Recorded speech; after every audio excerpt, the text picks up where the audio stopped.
Hey, this is Editing Amanda from the future, hopping on before the program today to mention that this is a part one that a part two has not been recorded of yet.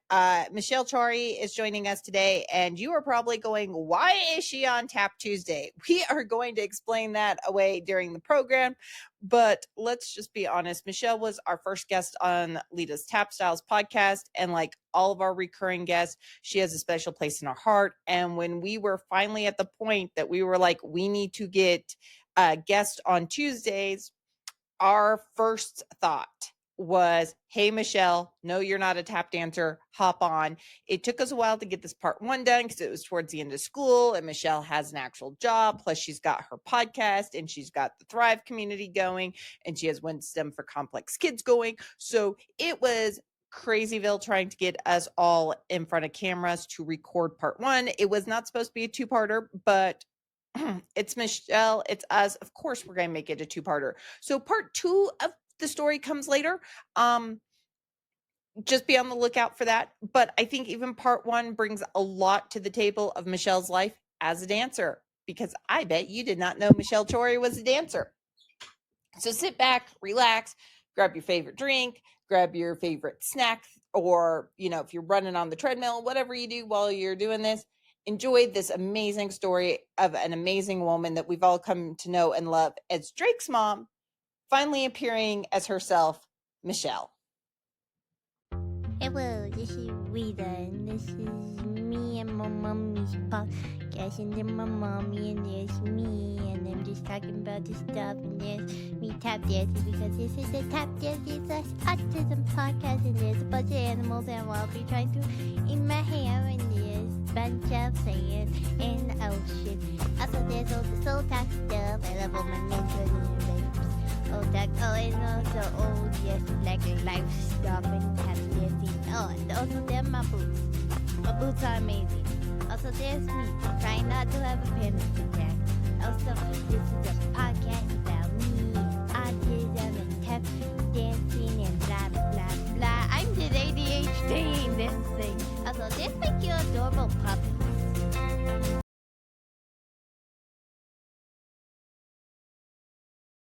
Michelle, for those of our audience members who are like, you brought Michelle on and it is Tap Tuesday. What is Michelle doing on Tap Tuesday? Because we usually have you on Friends Fridays to talk about complex kids.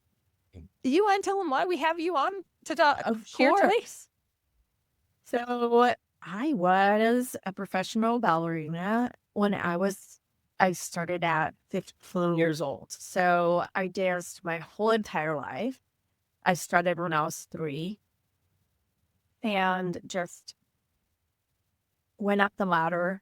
And I was telling my daughter this week about the whole story. And we can get to that. But I danced in college. I had a scholarship for college. So why I'm here, because on top of being a mom of a complex kid and having my business on the side, that is what I truly am.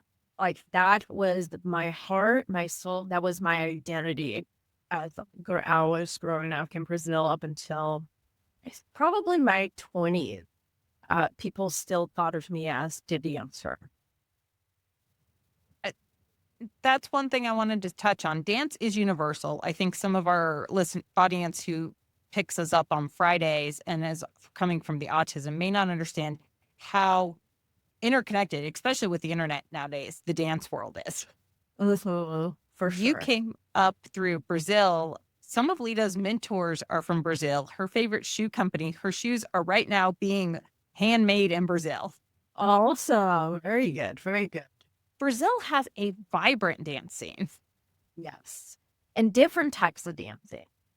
I did the professional. I did the pro. I started when I was 3, and the ballet studio that I went to, they went through the Academy of Dance of London. So we actually would have British, I don't know what they were called in English, but they're the masters, right? They would come and they would watch us. We would practice. Like it wasn't even a choreography. It was like like tendus and plies, and it had to be in an order. And we would do it. We would go into the room. It would be just me and this master lady, and she would grade me and tell me if I could move on to the next level or not. And that was every year. I could not find my plaques, but I have them somewhere, but I don't know where. It was always the certificate that I had passed. But you can see I was in Brazil. I was doing ballet. British person coming in, and then it's like you look outside of Brazil, and then there's Carnival, and everybody loves to dance. Brazil is like it can, and the music it calls you. I don't know how to explain this, but if you're Brazilian and you don't know how to dance, you're not a true Brazilian, or kind of how I like to say that. So I know she's over there trying her hardest to stay awake. It's I gonna be know. I'm sorry. Yeah. but she's like, I do have to be here for Miss Michelle because I want to be here for Miss Michelle. Oh, so sweet. The Brazilian tap, because tap has a gazillion different forms of tap, and I don't think people know how many forms. I love watching the Brazilian guys do their Brazilian form of tap. So I will tell you this. I don't know anything about tap dancing because I did it, but I only did it for like a year or two. And I We was need to not introduce you good. to Brazilian tap. We need to introduce you to the Brazilian tap Please do. Yes. because they took all your like Brazilian carnival moves and all that and mixed it with tap dancing, Michelle. Oh, how fun. And they've got some of your indigenous tribal movements mixed in with the tap dancing. I mean, tap has gone where I think there's 16 different forms of recognized tap at the moment. Are you serious? I did not Yeah. know that. Wow. It's become outside of the US, tap has like totally exploded, and it's going to live outside of the country where it was formed.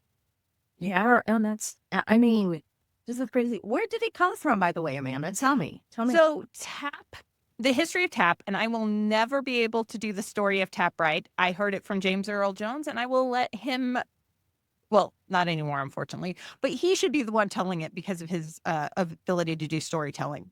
But Sure. the history is it was brought over by the slaves. And when they got to the US, the drums were taken away from them because they could communicate with their drums. Even, I mean, in Africa, in the tribal nations over there, just like in Brazil and everywhere, music was a language, is a language still. And so they could, it doesn't matter what language barriers you had, you could communicate through dance and through drums. And the supervisors of the plantations decided this was a bad thing, couldn't have those slaves communicating, right? Oh my So gosh. they took the drums. Well, it turns out your feet make perfect drums if you work the right way with them. Very And true. so tap was born on the plantations. Tap was used even to tap in some plantations. It was the way they were giving the directions for the Underground Railroad. That is amazing. I did not know that history. That's so cool. It came off the plantations into sharecropping, and then it went to vaudeville, and then Bill Robinson, who is considered the grandfather of modern tap, started instead of, because back in the day, they were all a lot more crouched to the ground, did a lot more, if you've ever seen like Gene Kelly when he's going down, they did that kind of tap. Bill Robinson came along and he just brought it a lot more straight and did, the scat where they've got the dirt on the floor as they're tap dancing and brought it into the clubs with the big bands and everything. And then Fred Astaire came around and whitewashed it. But I mean, Bill Robinson was so impressive. He was the first Black man to tap with a white, we're going to use woman in quotation marks here, woman, Shirley Temple. Yeah. Oh, yeah. And he was, No, that's insane. I did not know the history of tap. And like this is so cool because I didn't know that it started with the slaves. So It makes and then sense, though. It makes sense. Gene Kelly and his brother were the first white kids to tap with a black big band because they tapped with Cab Calloway's band, but Cab Calloway hadn't known they were white when he hired them.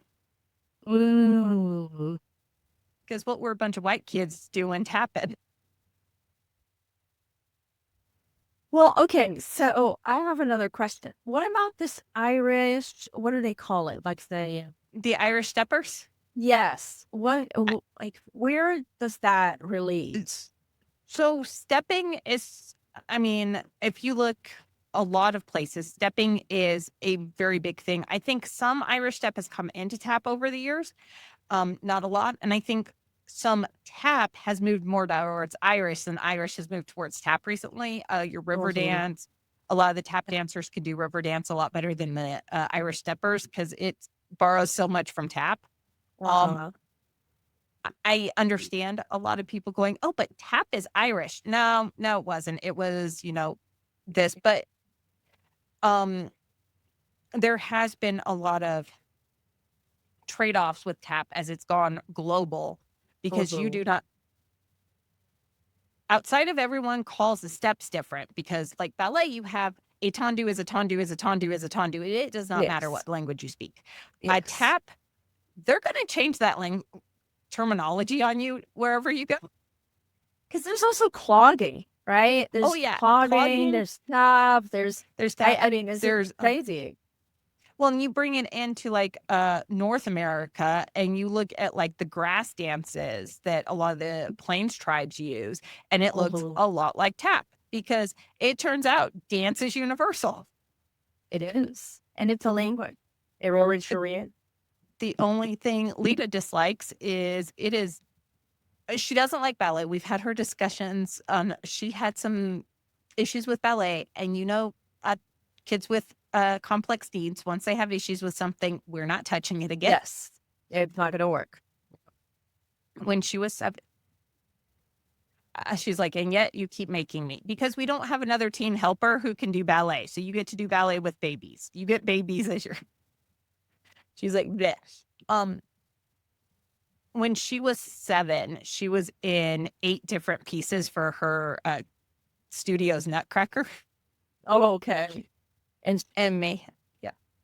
And didn't work. And didn't love it. She was not a fan of ballet beforehand, but it turns out when you work yourself to exhaustion, complex kids remember these things. Okay, yes. At least that time I did almost dye my lipstick. At least that time I didn't have lipstick on that was literally making it when my lungs had no air. She's allergic to lipstick. Oh, really? Yes. Oh, my goodness. Yeah. Is it just lipstick or all makeup? All stick makeup. Everything in stick form, there's makeup I'm allergic to. We learned this hard way by some dumb freaking person, a parent of another child of another studio I went to. That's little job was being an allergist decided, okay, let's take this so makeup and melt it. Just for a side note, that didn't help at all. My lungs stopped breathing again. I almost fainted again. Oh, no. Technically, she didn't stop breathing completely. She just had hives running down her throat, yeah, which, I mean, close enough. It was on the inside, too. Yeah. And on the inside of my throat. That is uncomfortable like hell. I cannot even imagine. Yes. And I'm allergic to a lot of things, but my allergies are mostly like on my nose and on my eyes. The backstage was laughing because I spent enough time around doctors. I'm like, that's not technically an allergy. And he's going to tell you that's not technically an allergy. And he was like, it's not an allergy. She just has a severe intolerance. And everyone's like, we're just going to write allergy down because once the hives go down. I mean, what else do you write, right? I don't know. I don't know. Medically speaking, it's a severe intolerance. And they're like, when we're thinking severe intolerance, we're not thinking the hives. Yes, that they're going to happen. and I have never played a mouse again. They were doing Playing the a mice cheeks is for her cursed mouse. now. Oh, wow. I have never played any character in anything related to being a mouse. It's in a werewolf again. Yeah. Ever. But yeah, no, to be diagnosed as a true allergy, you have to go into anaphylactic shock twice in 12 months. Okay. I don't, when you're talking to most lay people who, or like non-allergists, even going to your doctor's office. Yeah. Yeah. That's so interesting. But yeah, I was super allergic growing up, but not of that.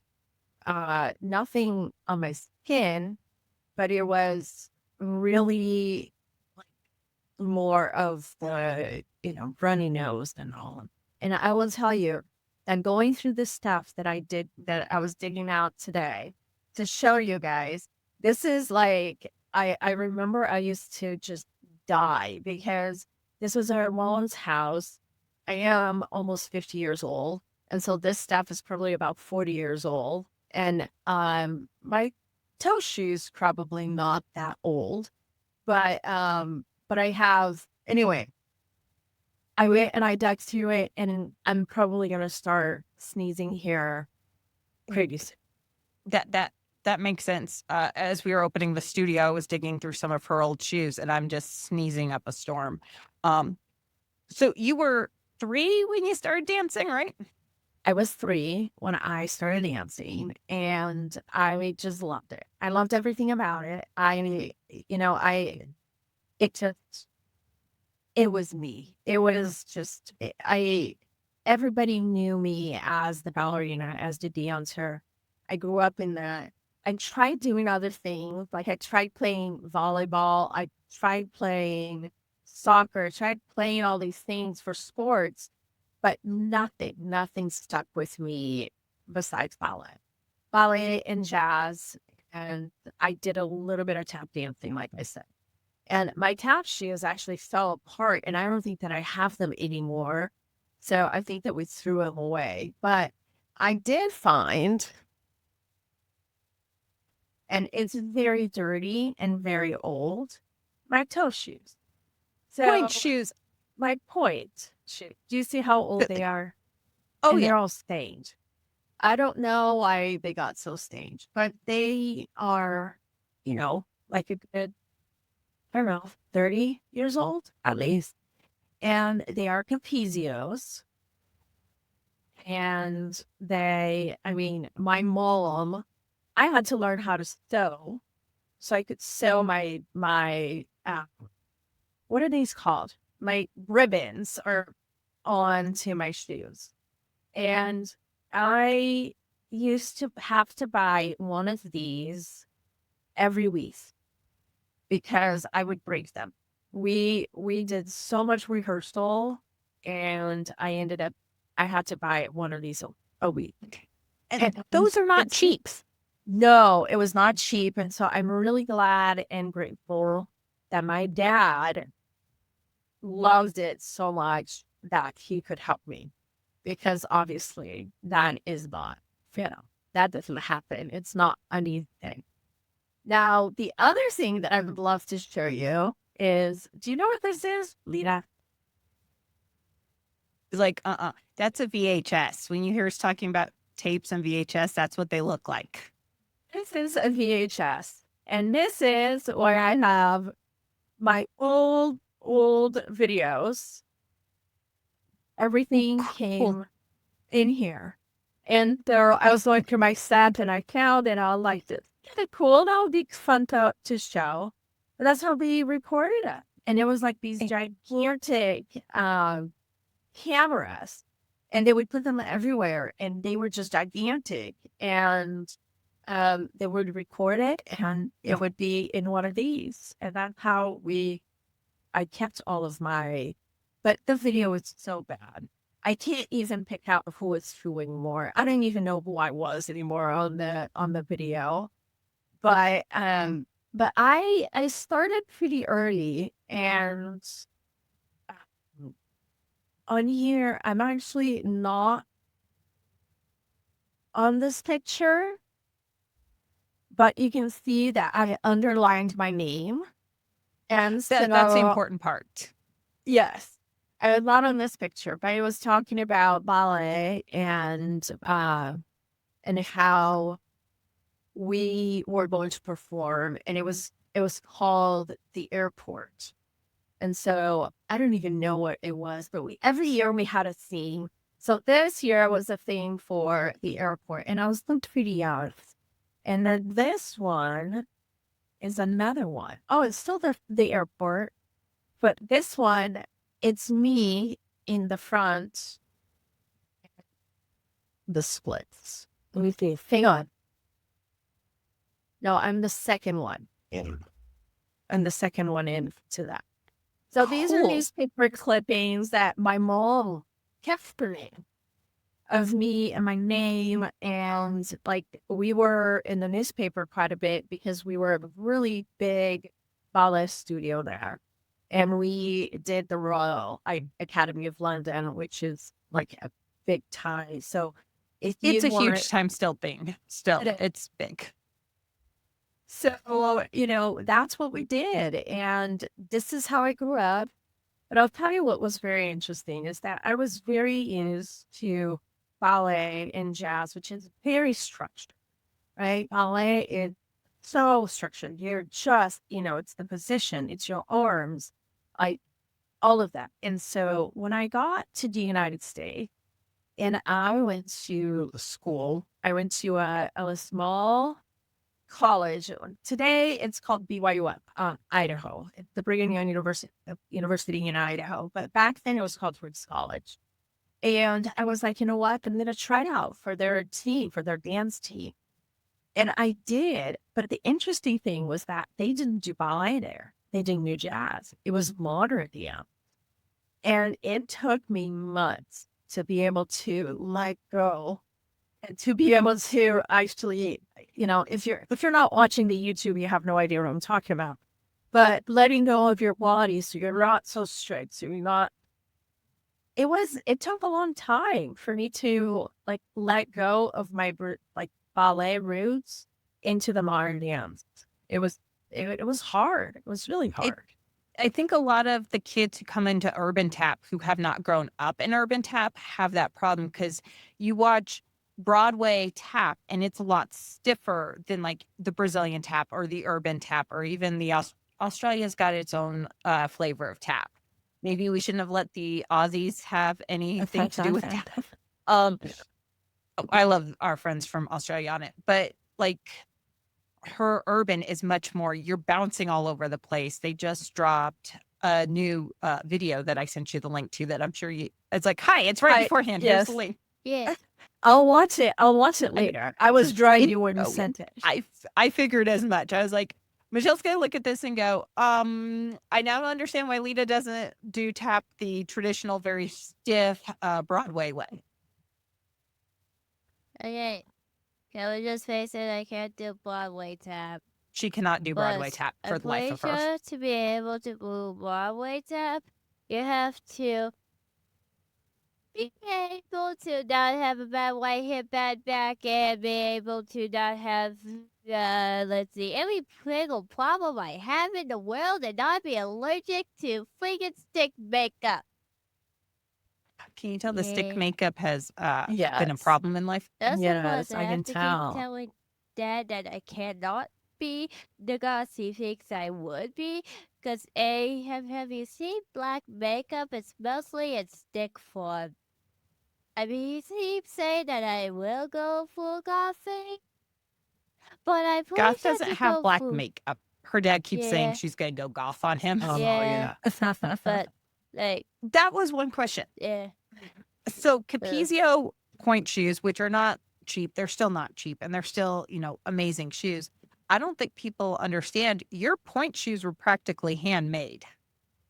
Correct. And let me tell you something. I don't know how it is these days, but my teachers were so strict that we could not use any kind of like you have your tights and you have your shoes. You have no, what do you call it? No The nothing to wool, do, the toe covers. nothing. We couldn't do that. It My depends feet on the were very studio. messed up. My feet were so messed up at the time. Like, they had so many calluses, and then the callus would break, and then you would have, it would bleed again, and then you would turn into a callus again, and then it would bleed again. And every time you get a new pair of points, you have to break them in. And so, And that's a whole thing on its own. Like, I don't think we have some parents who not only are we bringing them into the autism world, we're bringing them into the dance world. And I'm like, just wait to see how, because their babies are babies and they're really good. And they will be on point if they want on point. And I'm like, just wait till we start discussing everyone's way of breaking in shoes. Yeah. Oh my gosh. I used to just sit there and it was crazy. Some people like get her wet. I never did any of that. I would just put it on my feet because I was on them, I don't know, like 4 hours a day. And so it was, it would, and like I said, like I broke them. Like I literally broke them. Oh, that. At every week I had to go and get one. So it's just a lot. And thank goodness for my dad and my parents, because really this was a very expensive, um, I don't want to say hobby, because it started as a hobby, but really I took it so seriously that I started getting paid to teach dance and to dance.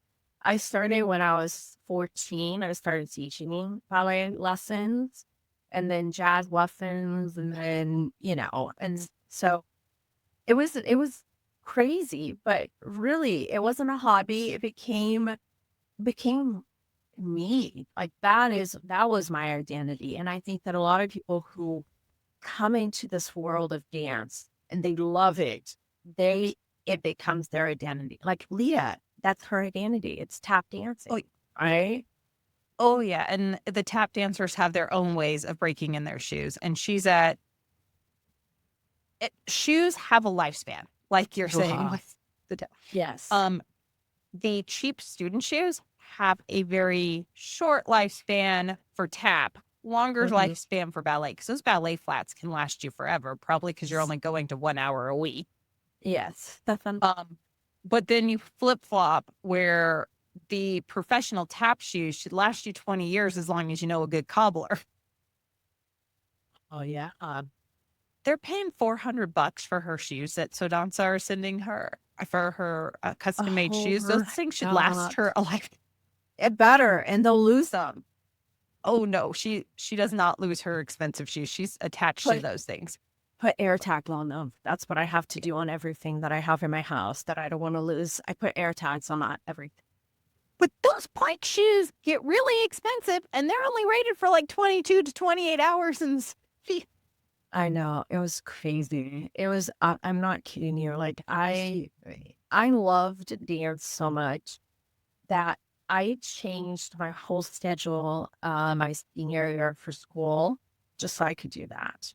Like I went in, and that was the year that I started dancing professionally. And so I had made into the company and all that kind of stuff. And so they paid for me it was nothing.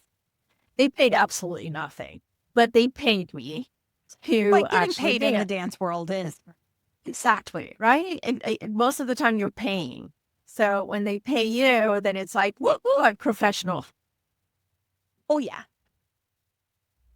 So, it was hard, and it was a hard thing to do. Do I regret it? No way. But it was, I mean, I didn't get to go and play. I didn't get to go out as much because I had dance every afternoon. And sometimes it would start at 1 o'clock because my schools in Brazil are a little bit different. Schools in Brazil, they start at 7 in the morning and they're usually done about 12:30. And then you have the whole afternoon to do extracurricular activities or whatever it is that you do. So for me, like I would leave my school and go straight to there. And so that's kind of how it was. And It was hard though. It was a really hard thing to do. And to be a dancer, I tell my daughter this all the time.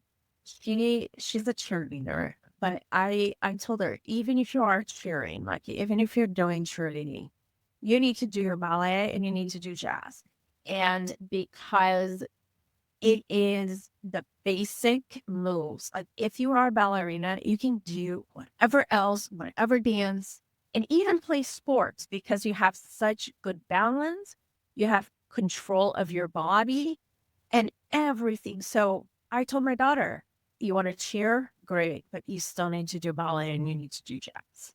And so she continues to do that. I have a friend that during middle school and high school, he would sneak into the dance studio because he didn't want anyone knowing he was doing ballet. And he still won't say it. So I won't say what his name is because people know his name, but it did help in the sport he was in. And even as he went to his 1 year of college, I think he took before he went pro. Even to his pro years, he was sneaking into ballet studios doing ballet because he's like, this is helping me do what I'm doing. And he's a Hall of Fame Why player was he sneaking in? because he didn't want to get teased by everyone else. So I am And this was before right. social media. And Yeah. so, Yeah. Okay. Yes. Yes. Well, that's the beauty of ballet. Like really, like it builds that base for anything. So I'll tell you a funny story, and my husband probably won't like to me telling this story. But last year we went boating with my nephew up in Utah. And he does the surfing, like boat surfing. I don't know what it's called, but it's a surfboard that you get up on the surfboard and you surf the wave. It's not wakeboarding, it's a surfboard. So my husband and I were very used to wakeboarding because it's very similar to snowboarding. So your feet are stuck in there and you can't really move your feet very well. But surfboarding, you just have to get up and you gotta, your feet are not attached to the board. You just it's all about balance. I went in the water. I got up the first time. I got up and I was surfing and it was great. My husband tried at least 30 or 40 times and did not get up on that board. And I tell him, like, it's funny because I tell him this now. I'm like, who's the athletic one in the house? It's like my joke because he's super athletic and he can do anything with like basketball and soccer. And me, like, I don't do any sports, but I'll the athletic one because I got it first.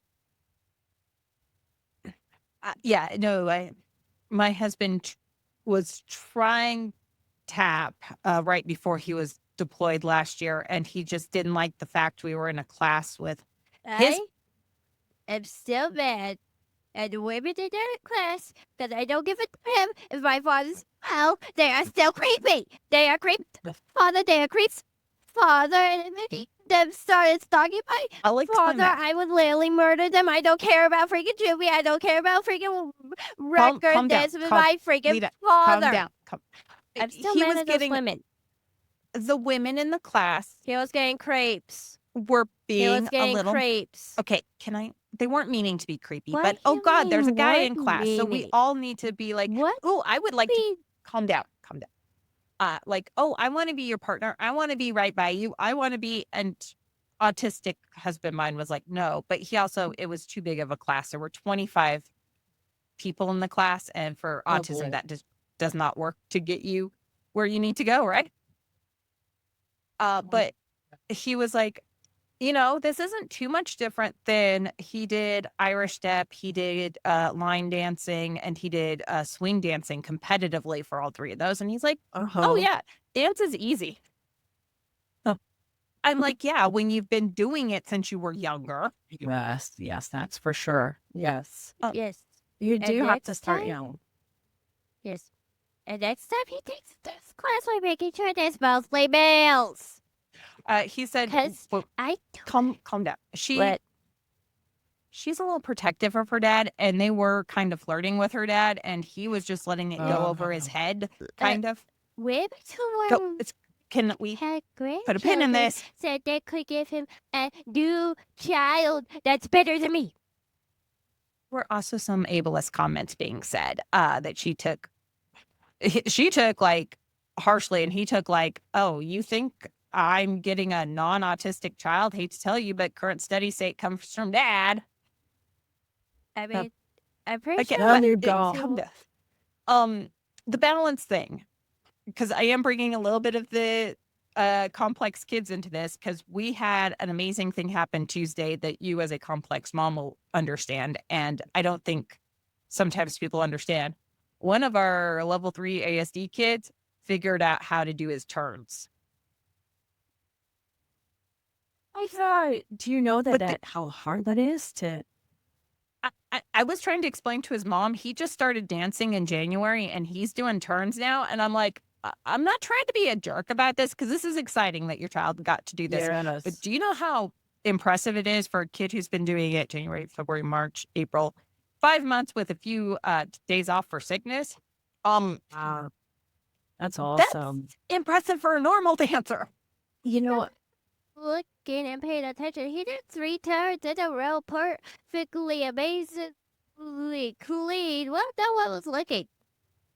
that's, I mean, honestly, it's the amount of balance and proprioception that you have to do those turns. Like you use your whole entire body. You gotta use your head. You gotta use everything. So, congrats. Yeah. And I was trying not to be the mean, cruel CEO going, no, I get that this is exciting, but you don't understand. 5 months and doing turns like these would be exciting no matter who I had. Yeah, for sure. Because For I mean, I sure. get, but you've been there. Being able to do turns, that's, yeah. And I don't think people understand. Dancers make it look easy. Yes. Go watch a ballet and then look at them and look at how beautiful they do it. And then you go, oh, I can do that. Oh, yeah. Go try. Try to do one plie, and I want to see you. I mean, if you look at the Sugar Plum Fairies big solo, it is pretty much just tech. It is technical as all get out. And people are like, that's so beautiful. And I'm like, do you know how much technicality went into that thing? For sure. Yeah. It's a lot. It is a lot. And when you can make tech look beautiful, Yes. it's like, how many PKs can you do in a row? Oh my gosh. Seriously. The amount that you do just to practice, to get to be able to do it on stage. I don't even know how many. I wouldn't even be able to count. We have a 5-year-old who just started in January. Another one that I'm like, her mom's so excited going, because she could not hop when we got her in. Jumping was something she did not do. She's doing PKs and turns, and she was like doing 15 PKs in a row this past week. And I'm like, I would get bored after like 3. Ballet was not my thing. And her mom's like, oh, well, I mean, she's doing it. And I'm like, she started in January. She's doing perfect PKs. You have a problem coming up ahead of you. And so your life It's is about to coming. be in the dance studio. Yes, for sure. You thought Hopefully. autism was going to be your life. Yeah. Just I love it. I love what you're doing. I absolutely love what you're doing. I think the thing that's annoying me this week is we had another person reach out going, I want to just do creative movement for them. And they want to take dance for Parkinson's and turn it to something autistic kids will do. And when autism and Parkinson's not the same. I have one No. saying. What would they say if I made a nosebleed? Let's not and say we did. What do you mean? Put this I microphone don't down. care about friggin' Julie. She's in a mood today. Oh, it's What- all good. and- It's okay. It's we have a whole bunch of dance studios around here in town that are comparing Parkinson's and autism. Interesting. Okay. Why would and then they I do go it to, so different? I don't think they understand that it's totally different. They're like, well, they both affect the brain. And it's like, and I shouldn't be annoyed, but a lot of those teachers also happen to run IEP meetings for the school district. Oh, yeah. Then you're like, And I'm like, you can do that in the dance world. I don't care. The moment you walk into this, yeah, for sure. we need to know what autism is if you're the one running the IEP meeting. Just saying. For sure. They have to know because this is, I mean, it's crazy. Like, how would they not know? But these, I get it. They have big hearts, but they're like, well, autistic people can't learn They to have the dance. same hearts as Zeus.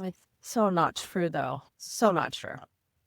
And I think part of it is they just don't understand. You can't learn in a 20 plus group, but we've got dance studios now that are doing 25-year-olds. And I'm like, I don't want to deal with 20 neurotypical 5-year-olds. Oh, yes, for sure. Yeah. When you were learning to dance, baby dancer, how many kids were in your class? We would do probably, it depends, but I think that we would probably do like 8 to 10. Yeah. I mean, 8 to 10 makes sense with neurotypical kids. I'm sure there were plenty of neurodiverse kids.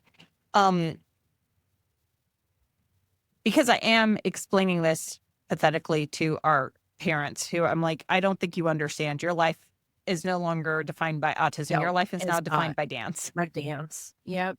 And it's all that their kids are going to be defined as. And so it's great. It is really great because of that. Like, there is a different kind of identity, if that makes sense.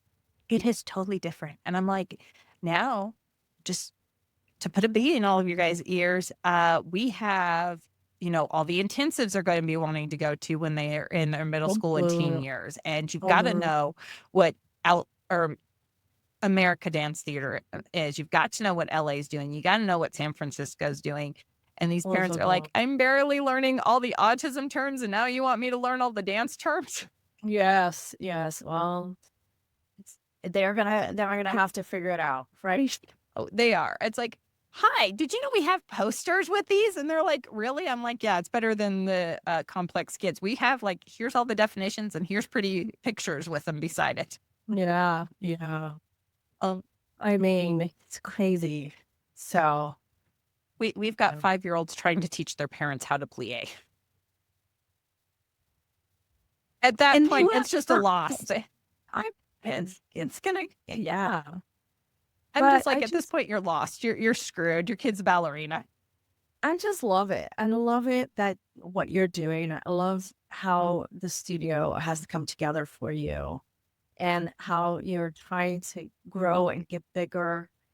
And I mean, I will post it again for your 365. I'll try doing that again. So thanks. We appreciate all the support and all the friendship and everything. By time you were a teenager, because there is definitely a difference between being 3 and being a teen in dance. How many hours a week do you think you put into it? When I was a teenager, I used to go to the studio at about 1 o'clock because our class started at 1:30, our ballet class. And then I wouldn't leave until about 9 o'clock at night because we had ballet class, then we had rehearsal, and then I would teach 3 classes after. So it was close to 8 or 9 at night.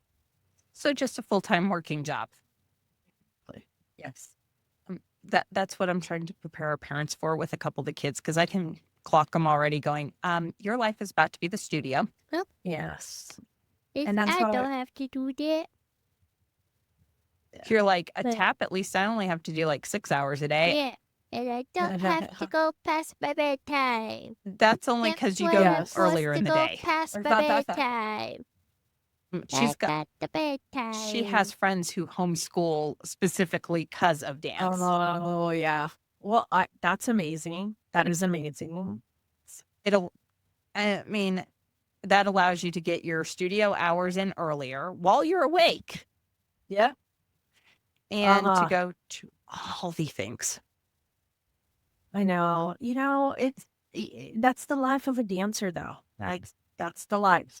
So, Even if like she does not do competition, our studio's not going to do competition. She's like, competition's evil. There was an issue she had with a comp one time, but I get overwhelmed, and I'm not taking a bunch of autistic kids into an overwhelming competition because I have yeah. issues. But Ah, even with the just plain performance guys, you have all the master classes, you have all it's the so much. intensives, you have And it's a lot, and you gotta love it. And the oh yeah. parents need to buy into it. For you to do something like that, to do something professionally, for me, I had to prove to my parents that I was independent enough that, and this is in Brazil, of course, I was able to just take public transportation, take a bus from my school to my studio, and then from studio to my house at night. Because had I not done that, my parents were like, we're not driving you every time. And this was a far away, it was on the other side of town where if you wanted to be a professional dancer, you needed to go. They had two studios, one close to my house and then one that was far away from my house. And of course, the one that was far away from my house was the one that took it was the higher one. That's where the professionals would be at. So it was hard, and you have to want it. You have to love it. And, I get it with, with a complex kid. Things sometimes they will obsess over certain things, but sometimes they will have their moments too. And I feel like if they love it, like Alita did, like what you did, you followed her heart. She wanted to do this. And so, and that's kind of what I tell a lot of the parents. Find the one thing that your child loves to do. Find that one thing and just dive into that, because then they will be happy. It will be something that they can do and something that you are going to learn about and something that will make them feel better about themselves because they will get better at it. And you will wind up missing, because I do partially, okay, a lot. It's not that I don't love where she is now. I absolutely love watching her on stage. I love watching the professional videos come out. I love watching her stuff. But I miss the baby years where she was in the cute little baby Yes. the cute little tutus. It's like, oh, you look so cute. She had a cute little elf costume for Christmas one year. You had romantic tutus. You never had pancakes as a baby because your studio believed in romantic for little kids. And romantic on little kids are... She had one studio that did the puppet tear scene from Sound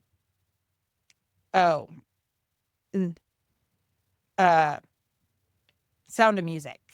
Oh, okay. They took that and turned it into a ballet. The only problem was COVID hit that year, so she had to do it on video, not on stage. But the outfit was so cute. It looked like a little German with a little, romantic. You should post that. And You should post that. it felt evil.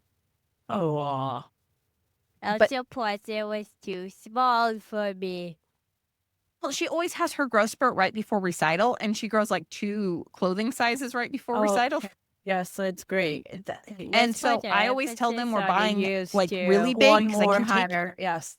And they're like, oh, no, Mom, we've done this forever. We know what's going on. And they always buy it wrong. Into my skin. I literally had red ass mark. Okay. We've all had those type of costumes, though. Mm.